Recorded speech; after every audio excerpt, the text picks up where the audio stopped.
आणि आताची महत्त्वाची बातमी, दीनानाथ मंगेशकर रुग्णालय गर्भवती महिला मृत्यू प्रकरणामध्ये डॉक्टर सुश्रुत घैसास यांना पुणे पोलिसांकडून संरक्षण देण्यात आलेलं आहे। पुणे पोलिसांचा एक कर्मचारी घैसास यांच्या सुरक्षेसाठी तैनात आहे।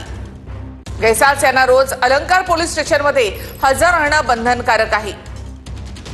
घैसास शहरामधून पलायन करू नयेत यासाठी पोलिसांची ही खबरदारी।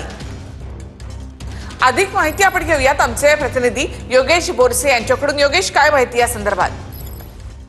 दीनानाथ मंगेशकर रुग्णालयातील तनिषा विसे मृत्यू प्रकरणी ससून रुग्णालयाचा आज अहवाल आलेला आहे आणि त्यानंतर आता दीनानाथ मंगेशकर रुग्णालयावरती काय कारवाई होते हे बघणं महत्वाचं आहे। मात्र दुसरीकडे पुणे पोलिसांनी या सगळ्या प्रकरणामध्ये ज्या डॉक्टरांचं नाव पुढे आलेलं आहे, अर्थात डॉक्टर सुश्रुत घैसास यांना पोलीस संरक्षण देण्यात आलेलं आहे।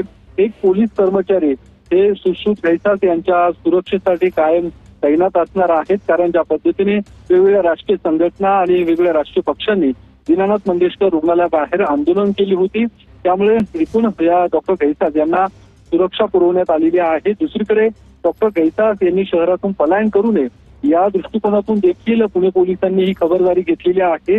डॉक्टर घैसास यांना पुणे पोलिसांतील अलंकार पोलीस स्टेशनमध्ये हजेरी लावणं देखील बंधनकारक करण्यात आलेलं आहे। त्यामुळे डॉक्टर घैसास यांनी आज अलंकार पोलीस स्टेशनमध्ये येऊन हजेरी देखील दिलेली आहे आणि या सगळ्या संदर्भात आता घैसास यांना पोलीस संरक्षण देण्यात आलेलं आहे। त्यांच्या जीवाला धोका असल्याचं कारण देखील पुढे करण्यात आलेलं आहे आणि त्यामुळे पुणे पोलिसांकडून ही सुरक्षा तैनात करण्यात आलेली आहे। धन्यवाद योगेश, एकूणच माहितीबद्दल।